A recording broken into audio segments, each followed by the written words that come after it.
versículo 10 e 11. Há uma graça de Deus aqui.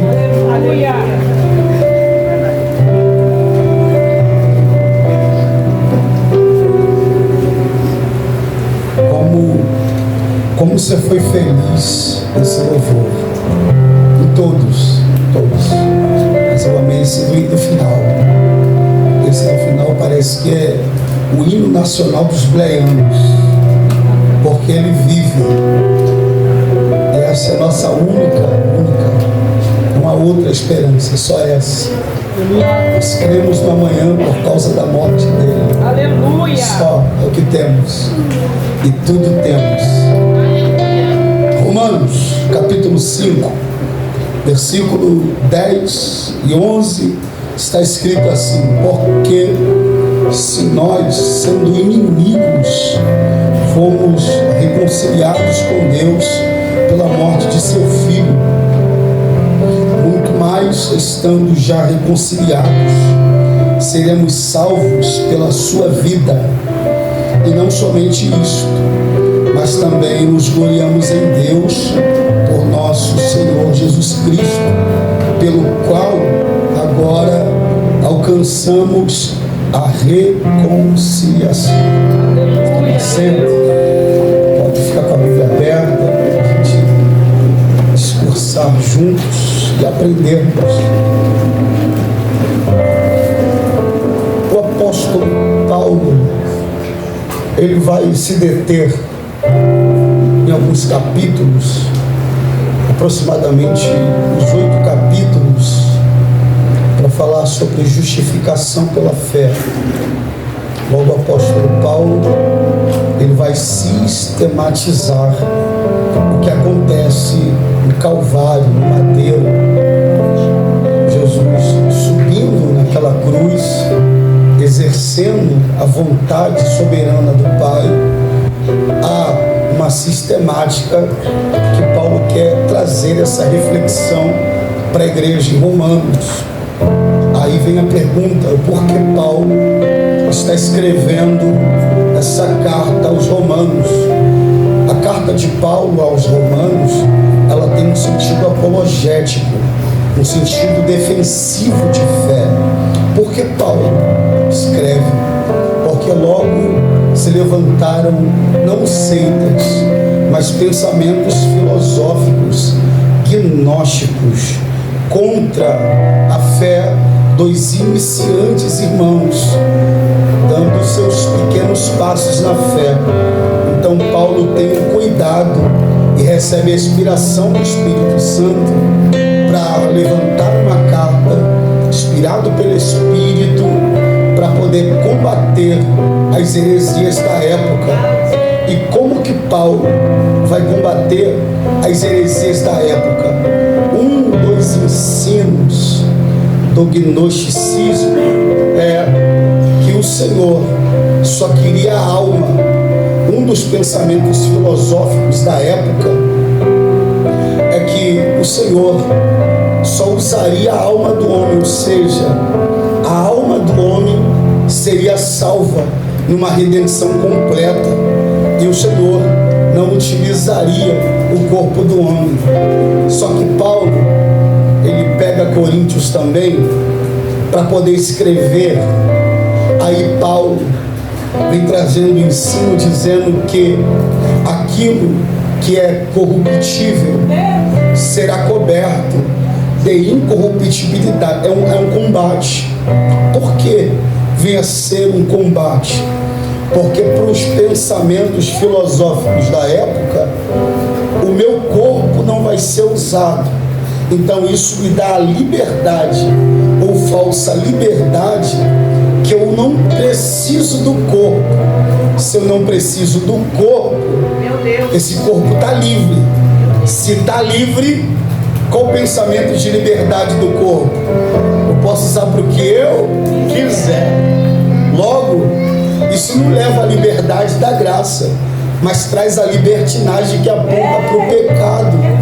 Aí Paulo diz nós seremos cobertos, assim como a madeira de acácia que foi feita a arca no Êxodo, foi coberta com ouro. Nós seremos revestidos na redenção total do corpo. Se meu corpo vai ser revestido, o meu corpo, ele não vai experimentar um momento de glória. É que para morar na eternidade com Deus, o corpo tem que estar semelhante ao Atos, como Jesus estava ensinando nos 40 dias. O corpo de Cristo estava glorificado. Logo, os discípulos viram o corpo tangível.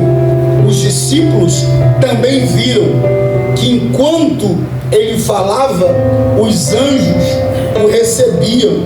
Logo, com esse corpo incorruptível e coberto de glória, nós venceremos. Segundo os ensinos de Paulo, inspirado, a última delas a ser vencida, a morte. Porque uma vez o corpo ressuscitado e ressurreto, não haverá mais morte. Aí vem a pergunta: morte, onde está? Só que aí é uma pergunta retórica para os que são salvos em Cristo. Onde está a morte, o teu aguilhão? A gente responde: tragada foi a morte. Aonde? Na vitória dos justos. Por que ela foi tragada? Porque não há mais pecado. Corpo glorificado é corpo redimido perfeito. Glória. Não há necessidade aí então mais de buscarmos a presença de Deus. Por que não há essa necessidade mais com o corpo glorificado? Porque nós o conhecemos como somos conhecidos. Aí então o Espírito não vai habitar mais. Aí Deus não vai habitar mais. Aí veremos Ele como Ele é. Você está conseguindo compreender isso aqui? Porque Moisés, em Êxodo 33, orou dizendo: eu quero ver tua face. Aí Deus responde: homem nenhum viu a minha face e viveu, porque para ver a face tem que morrer. Só que aí a gente já venceu a morte, e se já vencemos a morte, a gente vai conhecer como Ele é, porque o corpo está revestido de glória. E essa é a nossa esperança única, essa é a esperança da igreja, vê-lo como Ele é. Então Paulo se detém para poder explicar à igreja em Roma e a igreja de Corinto sobre o perigo de tais ensinos. Logo, Paulo, quando escreve o capítulo 5, inspirado pelo Espírito, Paulo está olhando para o Antigo Testamento e Paulo está trazendo a ideia: nós fomos reconciliados. A ideia de reconciliação é uma ideia que traz o pensamento de uma corrente que o elo está quebrada. Porém, para poder consertar esse elo, há uma necessidade de trazer um elo novo para poder colocar no lugar. Quem faria isso? É reestabelecer, trazer a nova aliança. Só que havia algumas exigências. Logo, Paulo traz a ideia, no capítulo 5, da doutrina da imputação, da justificação. Nós já vemos aqui que Adão foi o primeiro a pecar. A responsabilidade veio ser para ele. Adão no Éden, ele peca. E quando ele peca, o texto bíblico ensina que ao pecar, Adão ele se esconde, Deus o procura. É por isso que quando nós olhamos o texto do capítulo 3, o versículo 9, não há aqui um chamado para sentar em uma cadeira específica. O primeiro chamado da Bíblia não se envolve ou não envolve alguém dando uma cadeira para outro alguém, dizendo você vai ser missionário, diácono, evangelista, pastor. Não. O primeiro chamado da Bíblia envolve responsabilidade. Capítulo 3, versículo 9, Deus está chamando alguém que um dia estava no Éden em obediência total e plena. Só que agora esse alguém saiu do Éden. Só que esse alguém agora saiu do Éden. E por que ele saiu do Éden? Ele saiu da plena obediência com Deus. Porque Éden é lugar de relacionamento. Adão, por pecar, não está mais no Éden espiritual de Deus. Por quê? Porque ele quebrou os limites do que Deus deu para ele. Deus disse, você está no Éden, e no Éden vai ter uma árvore que você não vai poder comer. É o não de Deus dentro do livre-arbítrio do homem. Deus limitando o homem. Quando Deus limita o homem, Deus está dizendo, é até aqui que você vai, daqui para lá você não passa. Porém, Adão quebra esse princípio. Quebrando o princípio, ele quebrou também o mandamento. Ele rompeu, por causa da desobediência de Adão. Segundo Paulo no capítulo 3, versículo 1 ao 23, Paulo disse que o primeiro Adão pecou ao desobedecer o primeiro mandamento dado por Deus, dizendo, não comerás. Ele rompe essa aliança. Rompendo essa aliança, o texto bíblico ensina que Deus vai chamar Adão, mas Adão não está no lugar de obediência. Deus chama Adão, pastor, Deus chama Adão, e quando Deus chama Adão no Éden, no lugar de intimidade, Adão não está mais, porque intimidade fala de responsabilidade, responsabilidade fala de intimidade, intimidade fala de comprometimento. Logo ele não tem isso. Por que não tem mais? Porque ele pecou. Ele entendeu que pecou, se escondeu, e a voz de Deus estava no Éden chamando ele. Cadê você, Adão? No lugar de responsabilidade, aonde tu está? No lugar de intimidade comigo, aonde tu está? Adão não está no lugar de responsabilidade, porque agora Adão quebrou o princípio. Quem quebra princípio não vive promessa. Logo que ele quebra o princípio com Deus, ele quebra a integridade dele mesmo e rompe o tratado daquilo que Deus fez. Logo, o pecado de Adão foi imputado na humanidade. Capítulo 3, versículo 23 ao 24. Todos pecaram e foram destituídos da glória de Deus. E por que foram destituídos da glória de Deus? Porque sobre nós estavam os pecados de Adão, e nós já nascemos com a nossa natureza declinada para o pecado. Você lembra o que Paulo diz em Romanos 7? O bem que eu quero fazer, isso eu não faço. Não consigo fazer o bem que eu quero, mas o mal que eu não quero, esse eu cometo. Porque em mim há uma natureza, e essa natureza ela grita constantemente pelo pecado. Você já percebeu isso? Sempre que você quer fazer o bem, você não consegue. Você já percebeu? Você fala, vou dizer isso aqui, ó. Eu vou orar, eu vou ler a Bíblia, eu vou estudar. A preguiça vem sono. Aí eu tenho que ir na padaria. Me ligaram aqui, eu vou em tal lugar. Espera aí. Essa é a tua carne dizendo, não faz. Mas a tua alma está sedenta. O teu espírito, o Espírito de Deus em ti, ele grita, busca a santidade. Mas a carne diz, busque carnalidade. Busque o que vai te dar prazer, não o que te conforta na presença de Deus. Porque a carne para a carne, buscar a carne tem prazer, dá prazer. E há um prazer em buscar as coisas da terra, porque tudo da terra é prazeroso. Mas você já percebeu que tudo do céu, tudo que envolve as coisas do céu, envolve renúncia. E renunciar não é bom. Não é bom. Não é. Por que renunciar não é bom? Porque ao renunciar, eu tenho que matar alguma coisa aqui dentro. Eu tenho que dar um passo atrás e dizer: não, peraí, eu tenho uma cláusula de morte comigo. Se eu nasci em Deus, eu tenho a semente de Deus em mim, agora não mais vivo eu, mas ainda o velho homem está lá, mas não vivo eu, mas o homem velho está lá.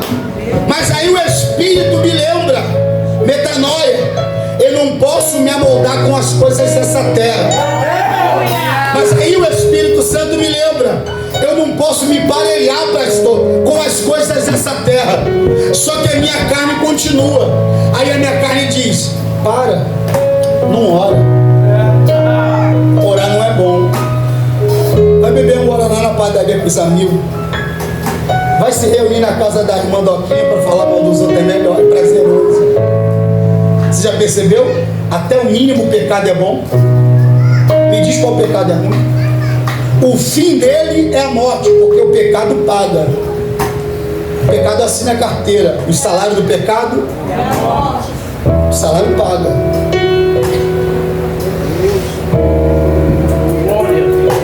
Mas o dom gratuito de Deus é renúncia. E a renúncia dói. Você percebeu? Um dá prazer e o outro machuca. Mas por que um dá prazer e o outro machuca? Porque o caminho da porta larga é um caminho perfeito. Você percebeu? Aí, há caminhos que para o homem parecem ser perfeitos, mas o problema é o final. A porta larga é boa, gente. É maravilhosa. Por quê? Porque ela tem atrativos. Mas você já percebeu que a porta estreita é porta de renúncia? E para passar por ela dói. Dói! E dói! Porque a porta de renúncia exige santificação. E a porta do pecado não te cobra nada. Vem, pode vir. Pode passar, fique em paz, pode passar. Você percebeu? É por isso que a carne declina para o pecado. Porque para a carne é bom, o pecado é prazeroso. Mas o Espírito convida a santificação. E a santificação dói. A renúncia dói. Logo, quando Paulo aponta para o homem caído, havia a lei. O homem quebrou um princípio, a lei. Quando ele quebra a lei, Colossenses capítulo 2, versículo 14. E Cristo Jesus aplacou o pecado nas suas ordenanças que eram contra nós. A cédula de morte era contra nós. Você percebeu? Israel faz aliança com Deus no capítulo 19 do Êxodo. No capítulo 20, Deus dá o protocolo e diz: está vendo isso aqui? Isso aqui que vocês vão precisar seguir daqui em diante. Israel não consegue.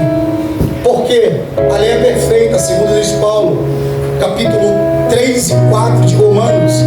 Paulo diz que a lei é boa, justa e perfeita. Só que há um problema aqui: Israel não consegue seguir a lei, porque a lei exige perfeição total. Como que eu vou seguir algo que exige perfeição total, que eu não tenho perfeição total para seguir aquilo? É como se eu fosse um montador de móveis, e o papel do que eu vou montar está dizendo: peraí, esse móvel aqui é tem 4, 5, 6 peças, mas vieram 12. Mas peraí, tem outro papel ali dentro. Pera que eu vou pegar aquele papel ali. Esse aqui é o papel antigo. Errei aqui, peraí. Não, mas peraí, tem 613 peças. Como que eu vou conseguir montar esse móvel com 613 peças? Eu olhei, peraí, as peças tem, só que para poder montar aquele móvel com 613 peças, pastor, exige uma faculdade, e eu não tenho essa faculdade. Exige uma mentalidade maior. Exige uma mentalidade maior. Eu não tenho essa mentalidade maior. Então eu tenho que ler as 613 e entender. Eu não vou conseguir montar, porque eu não tenho cabedal para poder ler, para poder seguir, para poder montar esse móvel. Logo, Levítico capítulo 3. Calma que eu já vou para o final. É para a gente poder entender isso aqui bem. Levítico 3, capítulo 3 e 4 e 5.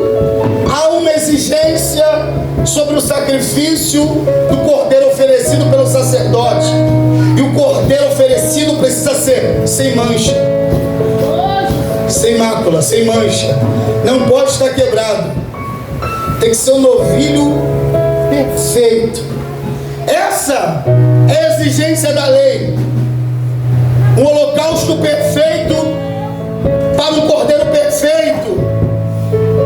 Só que a gente faz a ponte com o novo agora, com o novo testamento. E a exigência, o que aplacaria a ira de Deus seria um cordeiro perfeito. A gente volta para o Antigo. Quando a gente volta para o Antigo Testamento, o Antigo Testamento ensina que o pecado deixa Deus irado. Se o pecado deixa Deus irado, quem aplacaria a ira de Deus sobre o pecado? Aliás, sobre nós.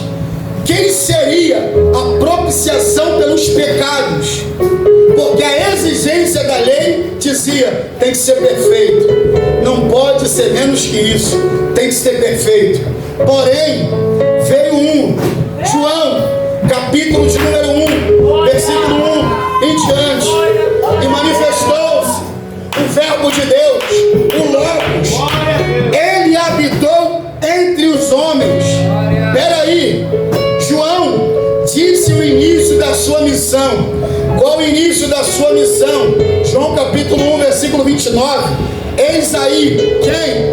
O cordeiro faz o quê? Tira o pecado. Da onde?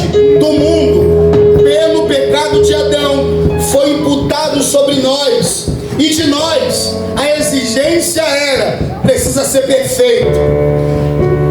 Para poder aplacar esse pecado, Deus não poderia ser meu pai, porque pai perdoa e juiz limpa da ficha de condenação. Mas você percebe a lei da terra tem muitos problemas. O juiz ele tira a condenação mediante a uma outra ficha de mérito. Então ele não pode tirar ou anular. O que ele fala? O que o juiz vai fazer da terra? O juiz da terra, ele só vai limpar a ficha do outro condenado se tiver provas para não poder condená-lo. Logo, é mérito, porque eu tenho indícios de que não sou culpado. Então, para inocentar, eu apresento provas. Então eu saio inocente do tribunal, porque eu apresento provas. Mas o juiz do céu, ele perdoa, não o inocente. É sobre isso que eu estou falando. O juiz do céu, ele não perdoa o inocente, porque diante dos olhos de Deus, nós éramos culpados perante a sua lei. E agora, como que faz para arrancar a condenação de sobre nós? Só que esse juiz, ele está tirando agora. É um problema grandão isso aqui. Por que, pregador? É um problema grandão. Porque o juiz da terra só consegue libertar, tirar a culpa de alguém que apresenta a prova. Mas me diz você, condenado pela... Fala para mim, você era condenado pela lei, eu também. A gente estava trilhando o inferno.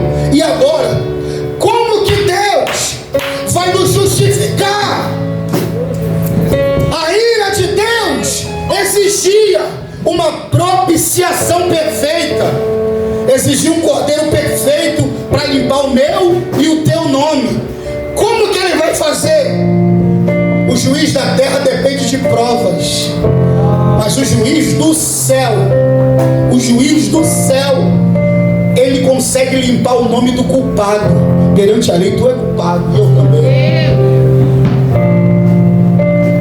porque carregamos o pecado de Adão sobre nós, e nós somos culpados perante Deus. Mas o juiz do céu, ele consegue limpar o nosso nome, nós ainda sem apresentar prova alguma. Só que agora vem Cristo Jesus. Cristo Jesus é o elo perfeito. Colossenses capítulo 1 e 2. Ele é o pleno homem e o pleno Deus. Ele é o perfeito. E como que será agora? Como que o homem vai ser restabelecido na nova aliança? Hebreus capítulo 5 em diante. Sem derramamento de sangue não há remissão de pecados. O pecado só pode ser perdoado com derramamento de sangue. Porque assim, Hebreus capítulo 1 em diante, assim como era no antigo, agora vem no novo. E no novo, agora o sangue que está vindo, não está vindo só para limpar a superfície. O sangue que está vindo para poder comprar agora o culpado. O culpado está sendo pago.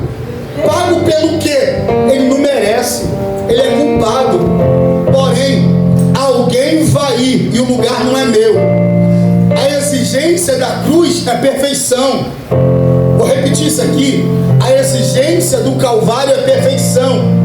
Só poderia ir para o madeiro alguém que obedecesse a Deus de forma plena, consciente e perfeita. A gente peca toda hora. A gente peca dormindo, falando, pedindo.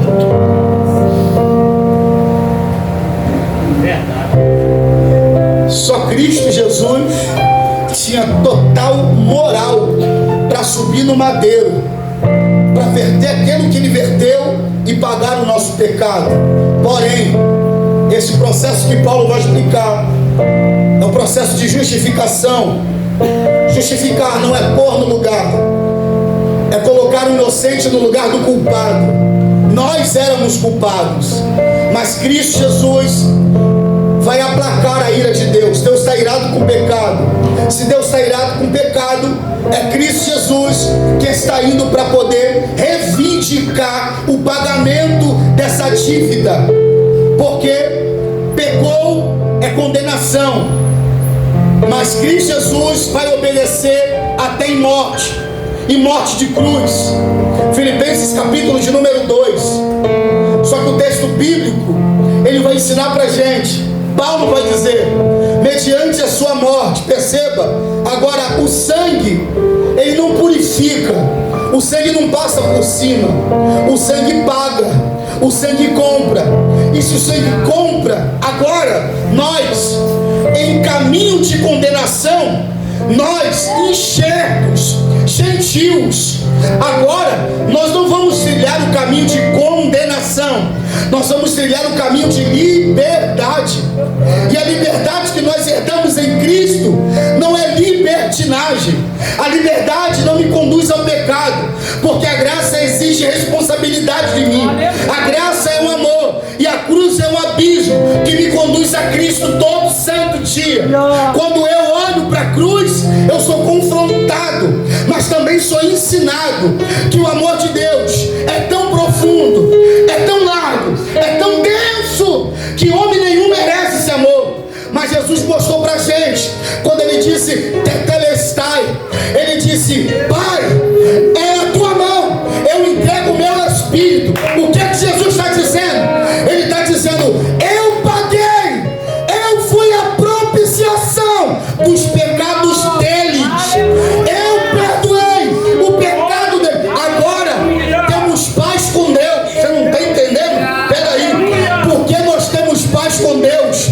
Porque a ira de Deus foi aplacada em Cristo Jesus.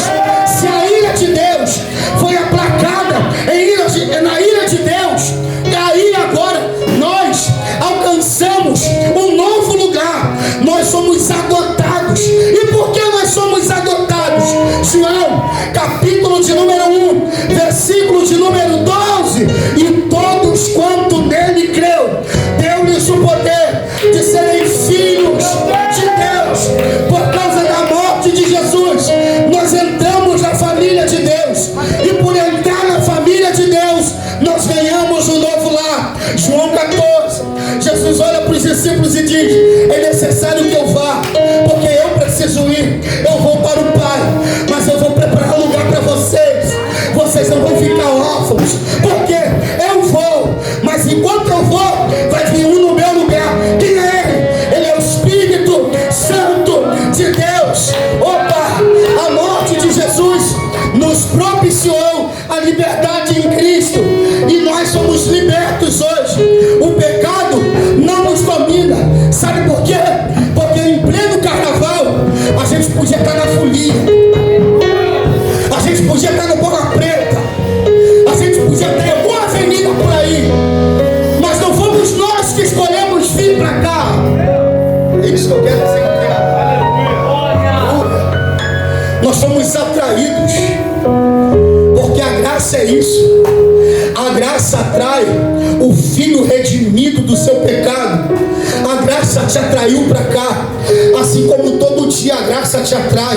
Se hoje tu não consegue entender essa mensagem, eu entendo isso aqui, é porque tu está vazio, você não conseguiu buscar ainda, mas hoje ainda tem uma chance de tu conseguir buscar, mas hoje tem uma chance, pela palavra de Deus, de tu conseguir buscar a presença, porque a gente pensa, presença eu consigo quando vou no culto. Não, quando eu vou no culto, eu só me alimento, eu não busco presença, eu busco presença quando chego em casa, eu dobro o joelho, eu entro no quarto, eu fecho a porta, eu levanto o jejum e começo a orar. Jesus diz: fala com o vosso Pai que está em secreto, e Ele vai te ouvir, porque a intimidade não se consegue em esquina, intimidade não se consegue em festa, intimidade se consegue de joelho dobrado, debaixo de choro, debaixo de lágrimas.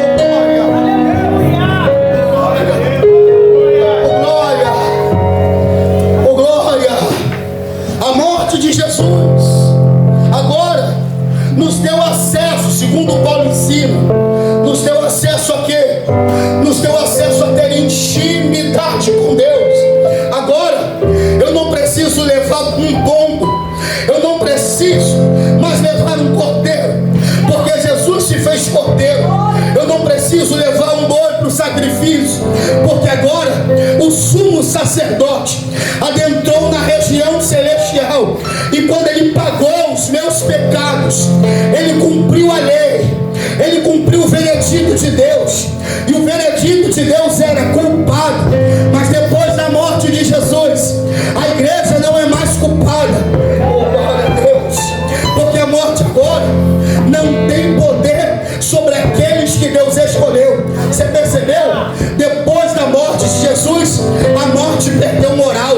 Deus tirou a moral da morte através da morte de Cristo. Por que você está dizendo isso, Leandro? Porque havia 12 doidos, encruados, com medo, a fim de que César os pegasse. Mas depois da morte de Jesus, ele disse: fica em Jerusalém, porque vocês vão ser revestidos de poder. Poder para quê? Poder para expulsar demônio, poder para fazer a diferença, poder para pregar a palavra. Que poder é esse?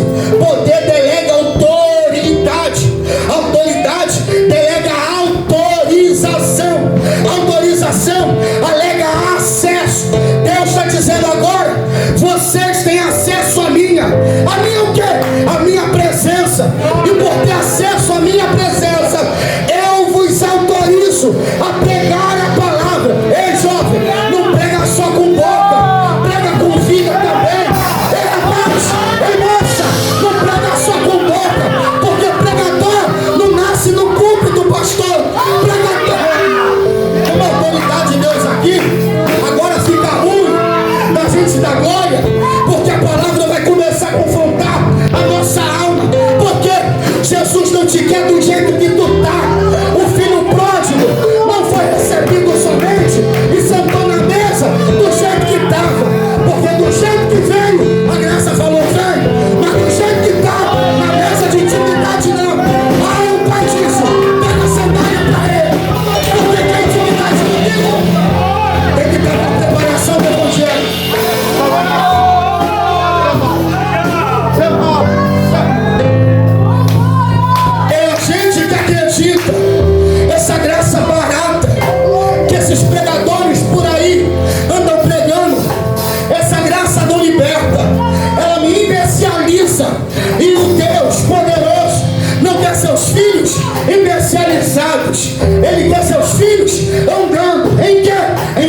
espírito, mas também é verdade.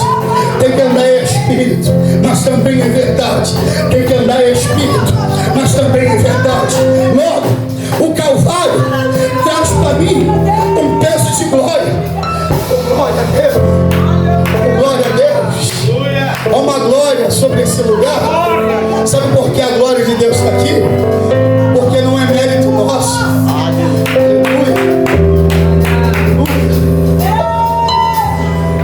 Sabe por que a glória de Deus está aqui? Porque isso não foi buscado, é misericórdia. O julgamento de Deus sobre a humanidade, ou sobre todo aquele que nele crê, que não vai perecer, mas vai ter vida eterna, é segundo a sua misericórdia. Misericórdia é um pobre pecador, nu e cego no coração de Deus, mas como ele entrou lá, como ele adquiriu acesso através de Cristo, nós adquirimos perdão. E o problema da humanidade hoje nós pregamos bem, pastor, nós damos boas aulas, nós nos esforçamos para pregar um culto, mas nós não conseguimos abrir mão para poder perdoar. Nós pulamos quando a mensagem está propícia a nós, mas nós se calamos quando a mensagem começa a bater no nosso caráter, porque quando bate no nosso caráter, está incomodando alguma coisa, mas o Espírito Santo está dizendo para a gente: eu tenho acesso a vocês.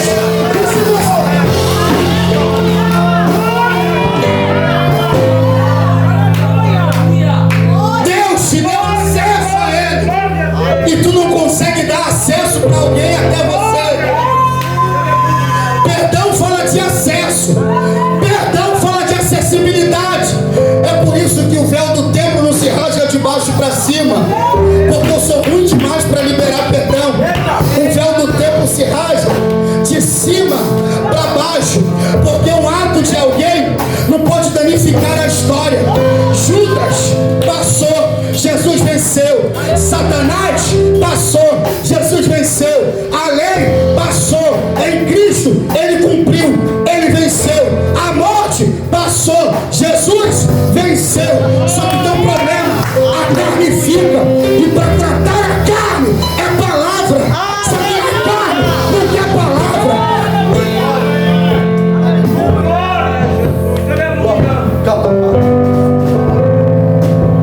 Há uma autoridade de Deus aqui.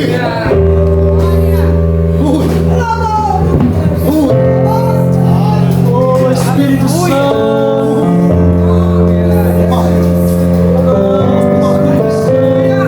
Glória a Deus. Aleluia. Paulo diz que agora nós ganhamos o acesso diante de Deus. E por que nós ganhamos o acesso diante de Deus?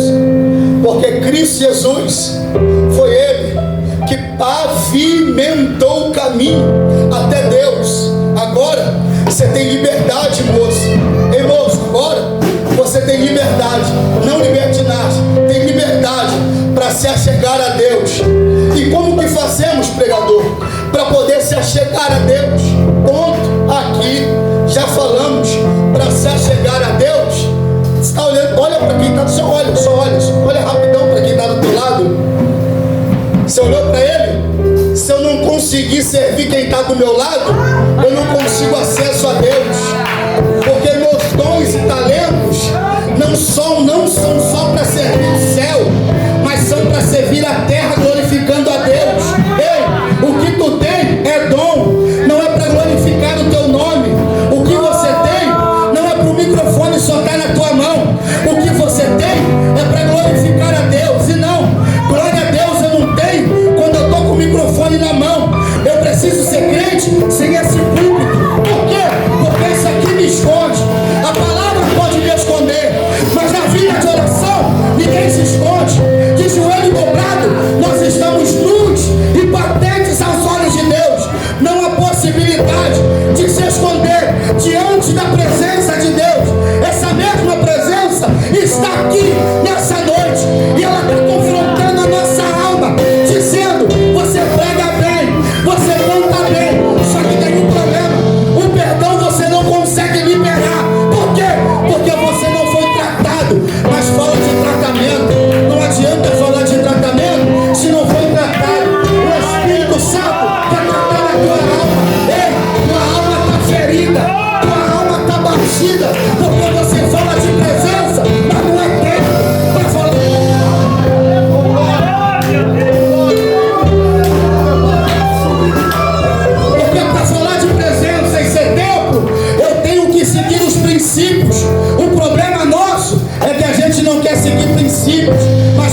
promessa. Não, só vive promessa quem cumpre princípio.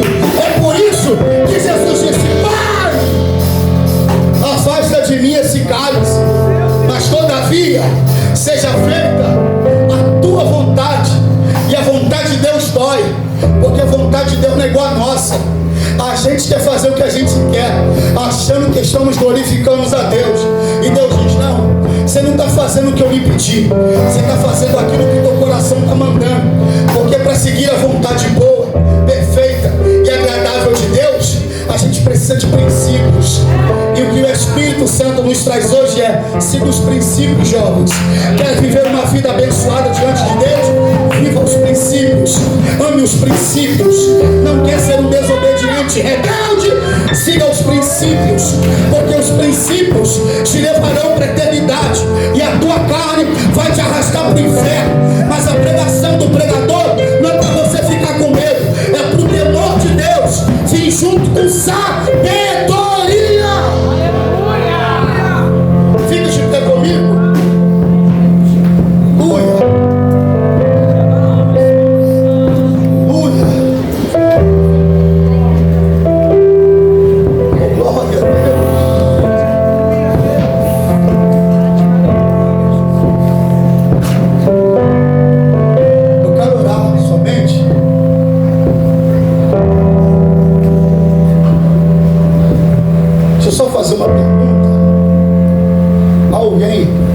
Do nosso meio, nessa noite, que deseja se consertar diante de Deus, nessa noite, alguém que deseja se consertar diante de Deus, alguém no nosso meio. Os antigos perguntavam isso nas igrejas, eu lembro ainda, os assembleanos antigos faziam essa pergunta: alguém no nosso meio que deseja se consertar diante de Deus? Pregador, eu sei do jeito que eu estou, eu sei da maneira que eu estava, e eu sei de como está a minha situação agora. Há alguém nessa noite corajoso o suficiente para isso? Há alguém que não ama o pecado, mas ama a presença de Deus? Pregador, eu preciso, necessito, eu careço de conserto. Consertar-se é dependência, e depender de Deus é sinal de maturidade. Alguém que deseja consertar-se nessa noite, na dependência do Espírito Santo de Deus? Não? Então você consegue orar comigo nessa noite ainda? Você consegue